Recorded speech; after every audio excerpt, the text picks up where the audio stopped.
Coming in. Here we are, Houston.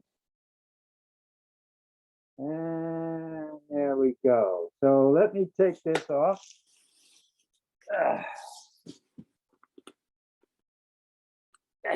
Turn that off. This off. Damn. Man. I just got in from Rigel 7. The intergalactic internet is all abuzz about this planet. I don't know whether you people have noticed, but it's dangerous to breathe the air. Many of your experts are advising wearing masks because there's a deadly virus spreading around the planet. Your civilization is collapsing and life on your planet is going extinct. Maybe you just didn't notice, but the level of suffering on this planet is going through the roof. At any rate, welcome to the new season of my show, More Bad News, brought to you by Camel Cigarettes. Yes, that's Camel Cigarettes. When I was your age, more doctors smoked Camels than any other cigarette. Let me just show you that. I'm going to share my screen and we'll take a look at that right off. Here we go. Here, share the screen, and here we are with more. You know, if you were to follow a busy doctor as he makes his round of calls, you would find yourself having a mighty busy time keeping up with him. Time out for many men of medicine usually means just long enough to enjoy a cigarette. And because they know what a pleasure it is to smoke a mild, good-tasting cigarette, they're particular about the brand they choose. In a repeated national survey, doctors in all branches of medicine, doctors in all parts of the country were asked, "What cigarette do you smoke, doctor?" Once again, the brand named most was Camel. Yes, according to this repeated nationwide survey, more doctors smoke Camels than any other cigarette. Why not change to Camels for the next 30 days and see what a difference it makes in your smoking enjoyment? See how Camels agree with your throat. See how mild and good tasting a cigarette can be.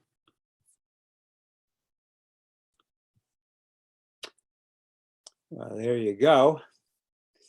So don't believe all the hype that you hear about smoking being bad for you. Native Americans have been smoking the sacred leaves for thousands of years.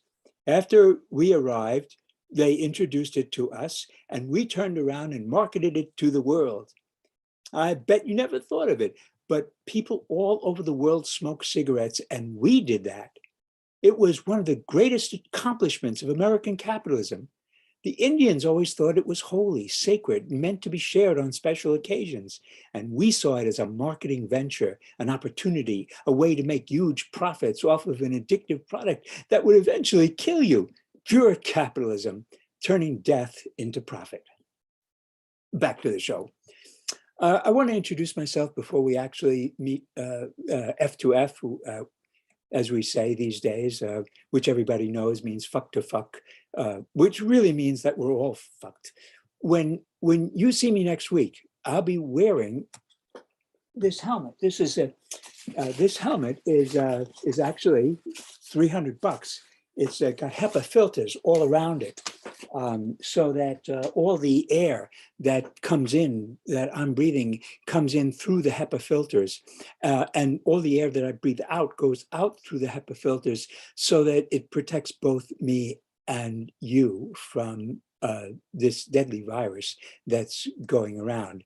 Now, I may have fucked up my life flatter than hammered shit, but I stand before you today beholden to no human cocksucker and working a paying fucking union job.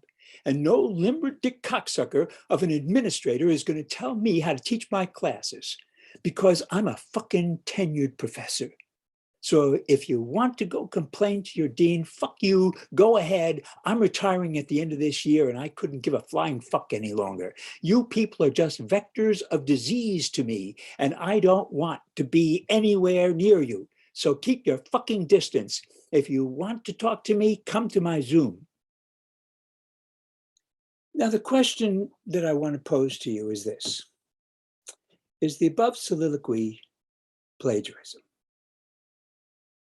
First, a few definitions. The word soliloquy means speaking one's thoughts aloud when by oneself or regardless of the audience, especially by a character in a play or a movie. Now, plagiarism means taking someone else's work or ideas and passing them off as your own. I'm not exactly quoting from my source, but my words are adapted from Scene 1, Episode 1 of Deadwood, where Whitney Ellsworth introduces himself. Well, let me share again, and we'll take a look at that.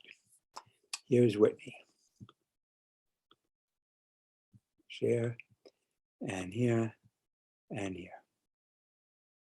Once again. Now, with that limey damn accent of yours, these rumors true that you're descended from the British nobility? I'm descended from all them cocksuckers.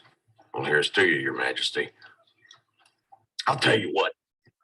I may have fucked my life up flattered and hammered shit, but I stand here before you today beholden to no human cocksucker and working a paying fucking gold claim. Not the U.S. government saying I'm trespassing or the savage fucking red man himself or any of these limber dick cocksuckers passing themselves off as prospectors who better try and stop me. They better not try it in here.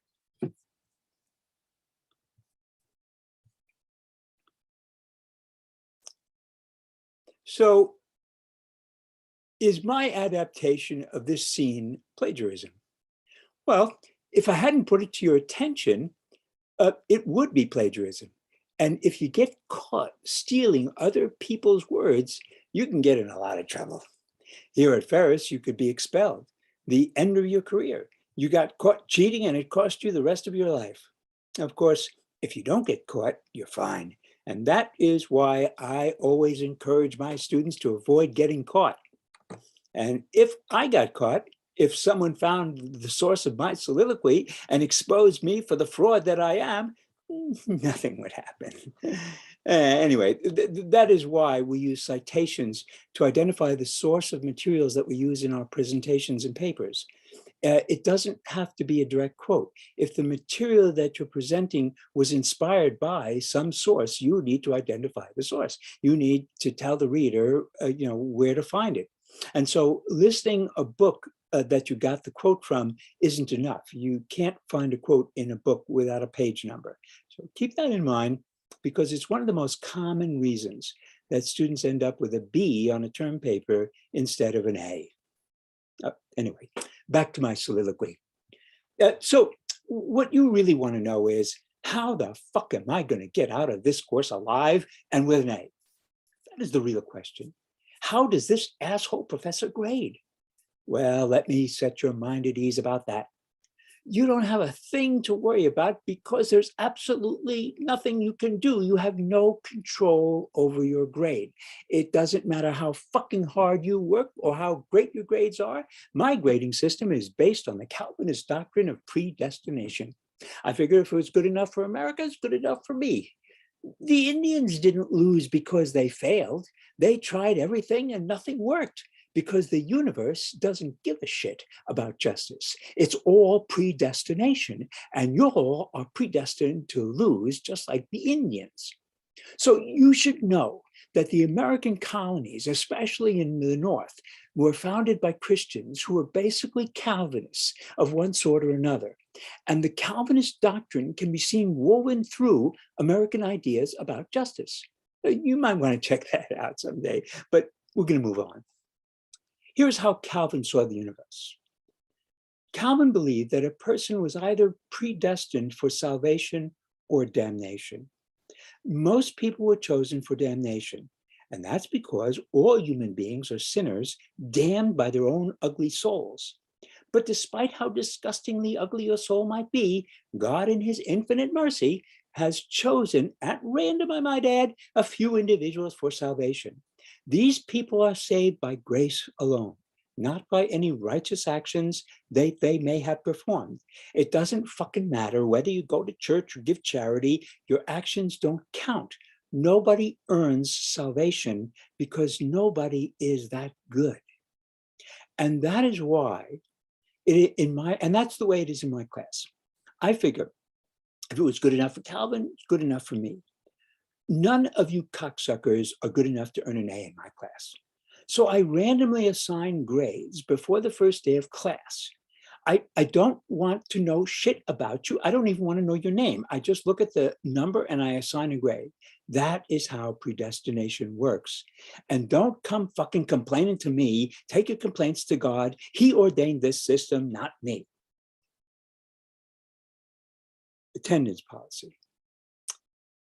There was an interesting letter in the New York Times written in response to an opinion piece that was entitled, "Republicans Cry Freedom While People Die." And the letter goes like this. I'm a professor at Clemson University, where I've taught for 8 years. Like my colleagues, I was forced to teach in person this semester, which began on August 18th. After 2 classes with full mask compliance among my students, I tested positive for COVID. I'm vaccinated, but among the breakthrough cases that are increasing rapidly in places where there are no vaccine requirements. There is no vaccine mandate at Clemson, and only 53% of the students report having been vaccinated. I'm very ill with fevers, chills, loss of taste and smell, and hallucinations at night. As Ms. Wrinkle, the author of the original article in the New York Times, writes, the blame here rests squarely on the South Carolina Republican-led government, and I would add on Clemson's Board of Trustees and the executive leadership, whom I implored to issue a vaccine mandate to protect the safety of the faculty, staff, students, and community members. That was written by Walt Hunter of Pendleton, South Carolina.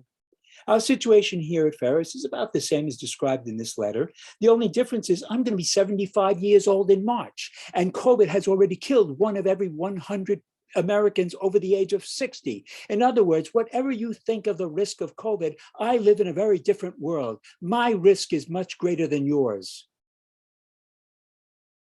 In our first assignment, you're going to tell me how the last 2 years have been for you.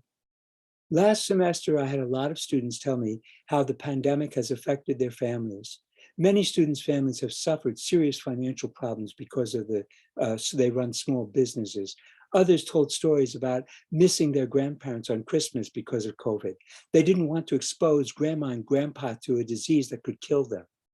Listen up, folks. I'm old enough to be your grandpa, and you people are vectors of disease to me. So when I look out at a classroom filled with 50 students, I see 50 selfish kids who don't give a shit whether grandpa lives or dies. And if you won't expose your grandpa to a possible infection with COVID, then stay the fuck away from me. If you don't give a shit about whether grandpa lives or dies, by all means, come to class. Now, before any of you go running to complain, and it happens every semester, Dr. Mehler said, we shouldn't come to class. Dr. Mehler said we shouldn't come to class. Let me clarify my attendance policy to you. First, let me explain that professors have complete discretion with regard to attendance policy. Many professors, for example, allow 3 unexcused absences, while other professors do not take attendance and require attendance at all.